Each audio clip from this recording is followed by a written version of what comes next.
Thank you very much for the exceptional hospitality we experienced. It was such an honor for us to be your chief guests. Thank you, dear Prime Minister Modi, for welcoming us on this special occasion. We were privileged yesterday to be your chief guests for the Republic Day celebrations. Such an impressive. I'm the president of the European Council, but I'm also an overseas Indian citizen.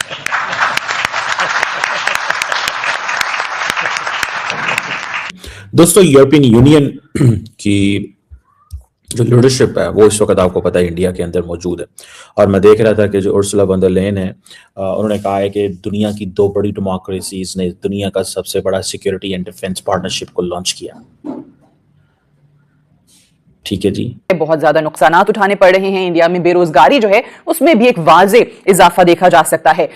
इतना ही नहीं, जो यूरोपीय commission की सदर Ursula von डर Leyen, उन्होंने India पहुंचने से पहले ही कुछ रोज पहले हम देख रहे हैं जो वर्ल्ड इकोनॉमिक फोरम हुआ था स्विट्जरलैंड के शहर डेवोस में, वहां पर उन्होंने खिताब के दौरान यह ऐलान कर दिया था कि यूरोपीय यूनियन ब्लॉक और इंडिया मिलकर 200 बिलियन लोगों का एक फ्री ट्रेड मुआहिदा करने जा रहे हैं, जो कि दुनिया की अगर आप कुल जीडीपी का देखें तो 1/4 हिस्सा बनता है। तो ये फितनौल हिंदुस्तान और इस तरह के नाम जो रखे गए हैं, तो कहां तक आप समझते सही है?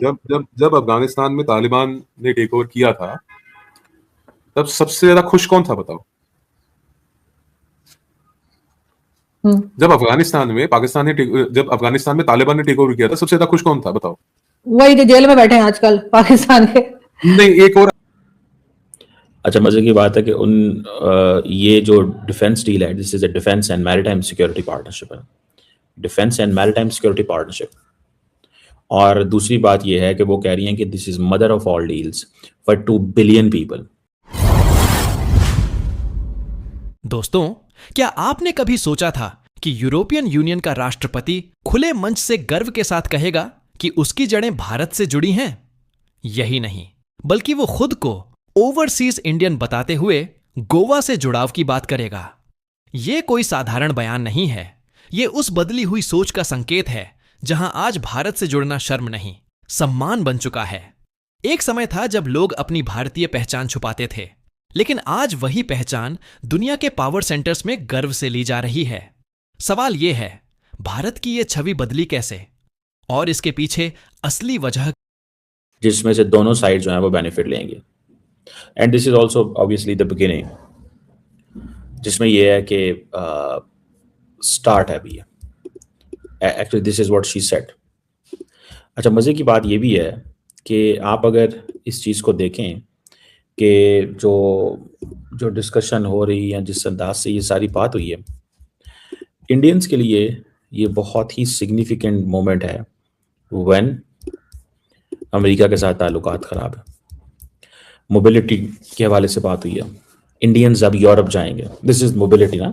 इंडियंस को तो सबसे ज्यादा ये है कि हमारे यंग लड़के सारे जाएं यूरोप, यंग लड़कियां यूरोप जाएं। अब इंडिया जो है वो ईयू में इन्वेस्टमेंट करेगा, ईयू इंडिया में इन्वेस्टमेंट करेगा, मतलब दिस इज सिग्निफिकेंट थिंग, ये एक बहुत बड़ी सिग्निफिकेंट चीज है। देन आप देखें जो फ्री ट्रेड एग्रीमेंट है, इट विल ब्रिंग अपॉर्चुनिटीज, वो कह रहे हैं जी मैन्युफैक्चरिंग सेक्टर में बड़ा ट्रेड एग्रीमेंट है। और 3 दिन से वो यहाँ पे है, जो यूरोपियन लीडरशिप है वो 3 दिन से यहाँ पे है। आप यहीं से अंदाजा लगा लें कि इतना दे हैड अ फियर कि अगर अमेरिका के साथ हमारी चीजें नहीं हो रही, जैसे फॉर एग्जांपल अगले दिन अमेरिकन प्रेसिडेंट ने उसको कनाडा को कह दिया अगर तुमने चाइना के साथ डील साइन की तो मैं तुम्हें जो है वो मुश्किल में डाल दूंगा। तो बेसिकली सारे के सारे जो लोग हैं वो तो आ ही इंडिया रहे हैं। पहले अमेरिका ने तमाम यूरोपियंस को, वेस्टर्न्स को राह दिखाया इंडिया का, और फिर इंडिया को 50% टैरिफ टाइट कर दिया, बाकियों को भी टाइट कर दिया। एंड देन क्या हुआ? देन ये हुआ कि ये जितने मुल्क हैं इन सब ने ये सोचा कि अब हम चाइना की तरफ भागते हैं। उन्होंने कहा चाइना की तरफ जाओगे तो जो मेरे तुम्हारे एग्रीमेंट है वो मैं आपको उस पर टफ टाइम दूंगा, तो वो फिर इंडिया की तरफ आ गए। तो ये सारी की सारी जो यूरोपियन यूनियन जो है इसने जो ट्रेड डील की है दिल्ली के साथ, दिस इज ऑल अबाउट एक वो प्रेशर है बहुत बड़ा कि अब क्या करें, किधर जाएं। अब जो उर्सुला वॉन डर लेयन है वो कह रही हैं कि उसके बारे में मोदी साहब कह रहे हैं कि she is an inspiration. Antonio Costa जो पोर्चुगल के उसको पोर्चुगल का गांधी कहा जाता है, ठीक है ना जी। तो आप यहाँ से अंदाजा लगाएं कि क्या जो है ना वो वैल्यू है। सो बेसिकली इंडिया की जो बड़ी मार्केट है ना, that is something what they are looking for. ये वो बड़ी मार्केट ही सच चीज है। और इस चीज को अगर आप देखेंगे कि उनका ये कहना, उर्सुला वॉन डर लेयन का बात करना और कहना जनाब कि हम तो मदर ऑफ ऑल डील्स कर रहे हैं, ये कर रहे हैं, वो कर रहे हैं, और एंटोनियो कोस्टा जो है उसका भी ये कहना, तो मेरे कागज़ों में तो ये एक बड़ी चीज़ है। उसकी वजह ये है कि there are opportunities attached, there are so many opportunities which are attached, और वो आपको पता चलेगा जब ये सारी चीज़ें जो है ना वो आपके सामने है। अच्छा, अब तकरीबन 90 से लेकर 96% तक टैरिफ खत्म हो गए हैं of all the EU goods which will come to India और all the EU goods which are exported to India. इसमें जो मेजर सेक्टर्स हैं उसमें ऑटोमोबाइल है, इसमें मशीनरी है, केमिकल्स हैं, अल्कोहल है, मतलब इस तरह की चीज़ें। अब वो कहते हैं जी यूरोपियन प्रोडक्ट्स यहाँ पे सस्ती हैं।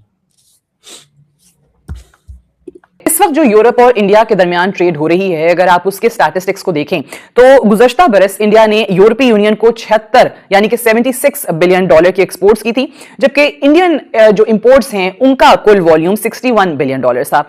और इंडिया से यूरोप को होने वाली ट्रेड कुल इंडियन ट्रेड का 11% बनती है। अच्छा, अब दोनों के दरमियान कौन कौन सी ऐसी मसनूआत हैं जिसकी ट्रेड पे ज्यादा फोकस किया जा रहा है।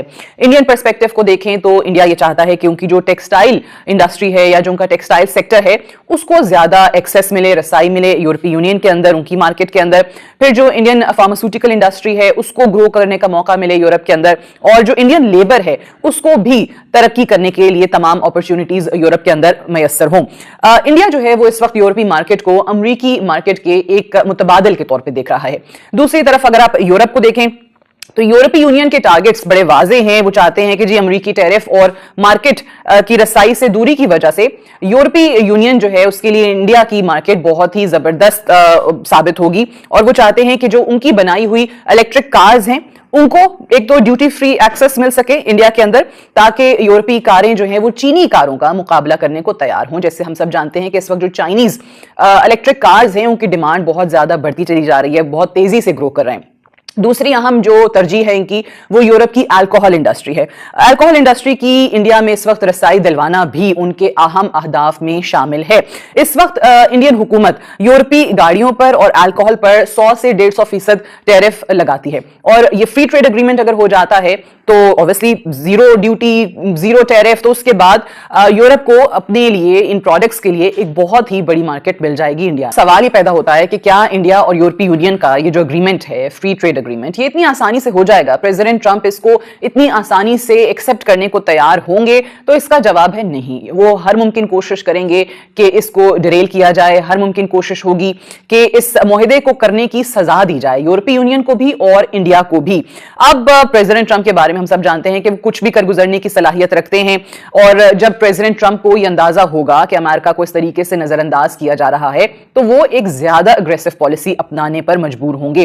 अभी चंद दिन पहले हमने देखा Canadian prime minister mark Carney, उन्होंने चाइना का बड़ा तारीखी दौरा किया और वहां उन्होंने चाइना को ऑफर की कि वो कनाडा के अंदर एनर्जी सेक्टर में बहुत ज्यादा सरमायाकारी कर सकता है, और जिसके बदले में जो चीनी इलेक्ट्रिक कारें हैं कनाडा के अंदर वो उस पर ड्यूटी कम कर देंगे। अब जाहिर है प्रेसिडेंट ट्रंप के सामने जब ये चीज आई तो प्रेसिडेंट ट्रंप कहां रुक सकते थे, अपने सोशल मीडिया अकाउंट पे उन्होंने पैगाम दिया।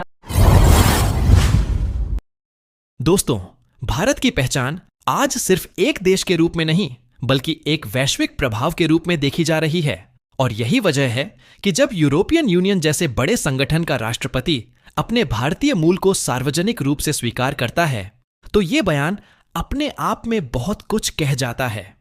भारत का संविधान दोहरी नागरिकता की अनुमति नहीं देता, इसलिए जो लोग विदेशों में जाकर वहां की नागरिकता लेते हैं वे ओवरसीज इंडियन कहलाते हैं।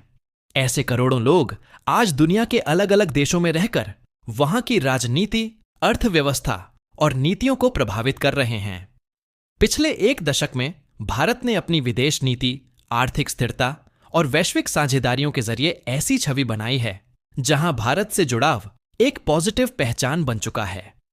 आज भारत को एक जिम्मेदार, भरोसेमंद और उभरती हुई शक्ति के रूप में देखा जाता है।